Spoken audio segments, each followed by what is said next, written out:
Igrejas ameaçam a democracia. Opinião: igrejas neopentecostais ameaçam democracia na América Latina. Poder crescente de seitas evangélicas e partidos políticos moralizadores colocam as democracias latino-americanas à prova. Um país onde se fundam mais facções religiosas que escolas, como a Colômbia, pode avançar. A luta das igrejas neopentecostais na América Latina é uma luta pelos pobres, por sua consciência, por suas carteiras e por seus votos. Seu êxito se deve também ao fracasso da Igreja Católica em atender às necessidades de milhões que buscam apoio num mundo cada vez mais frustrante e sem aparente futuro. E a história de abusos sexuais dos dogmas católicos deixou, além disso, um rastro de repúdio em vários países e contribuiu para a erosão de um poder passado. Assim, os mais necessitados são recrutados por pastores protestantes que se autodenominam cristãos e que, com frequência, têm mais espírito comercial que religioso. Apesar de o movimento pentecostal ter sido criado em 1906 nos Estados Unidos, são as novas seitas e igrejas fundadas na mesma América Latina as responsáveis pelo auge que ameaça não somente a supremacia da Igreja Católica, como os princípios democráticos. Um movimento que parece germinar especialmente no Brasil, na Colômbia, no México, no Peru, na República Dominicana e na Venezuela.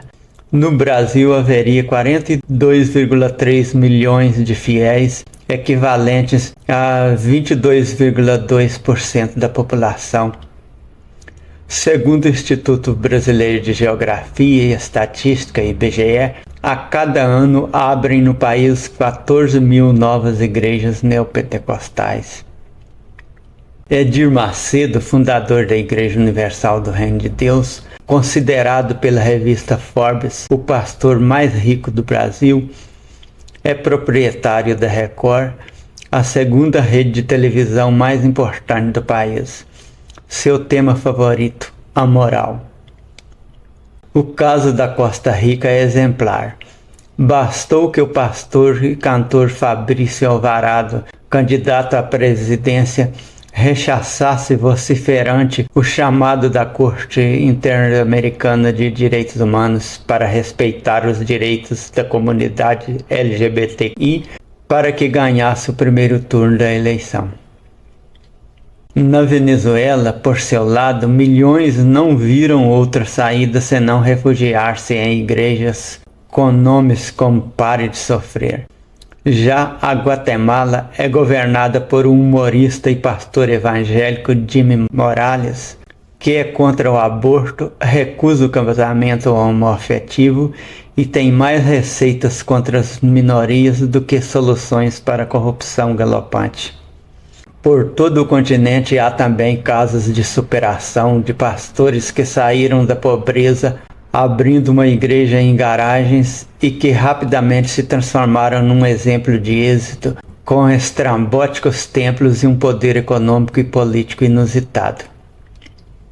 O caso de Maria Piraquive, que deixou de ser costureira num bairro operário de Bogotá e que com sua Igreja de Deus Ministerial de Jesus Cristo Internacional, IDMJI, construiu desde 1972 um império multimilionário com propriedades em vários países e a criação de um partido político são símbolos desse ímpeto.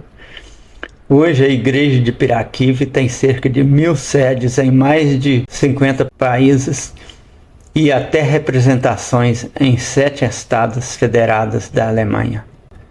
É assustador que muitos desses pastores tenham tanto êxito com igrejas excludentes e um discurso de ódio. Em suas pregações, Piraquive descarta que pessoas com deficiência física possam assumir a veiculação da palavra de Deus.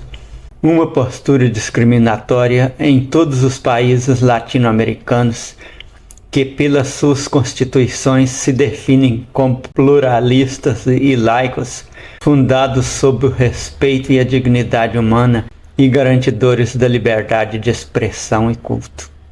Paradoxalmente, apesar de essas sociedades terem avançado cultural e economicamente, também graças ao princípio liberal e protestante de que os pensamentos são livres, o movimento neopentecostal ataca o estado de opinião.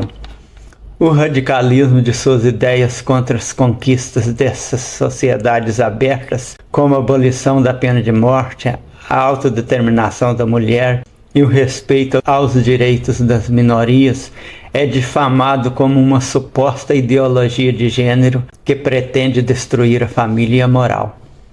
Seus votos fizeram pesar a balança para o lado da recusa do acordo de paz na Colômbia em 2016. Acabar com uma guerra fratricida para salvar vidas pareceu pesar menos que o princípio de retaliação, olho por olho, dente por dente. E enquanto as escolas e universidades na América Latina têm de pagar impostos prediais, as igrejas estão isentas de qualquer contribuição, pelo menos na Colômbia, onde até 2017 havia 750 colégios públicos contra 3.500 igrejas neopentecostais. A recepção diária de dízimos forma a base do poder econômico convertido em poder político, que graças a uma agenda moralizadora está conquistando a política na América Latina.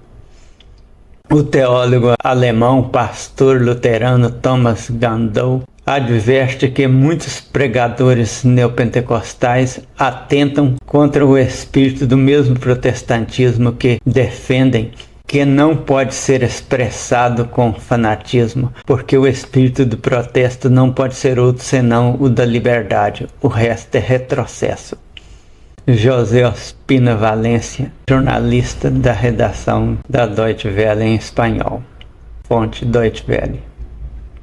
Pelo fato de todos os países latino-americanos terem sido colonizados por cristãos europeus, tendo até hoje uma maioria da população professando alguma das religiões cristãs, essas igrejas representam um grande perigo para a liberdade de pensamento e expressão de todos.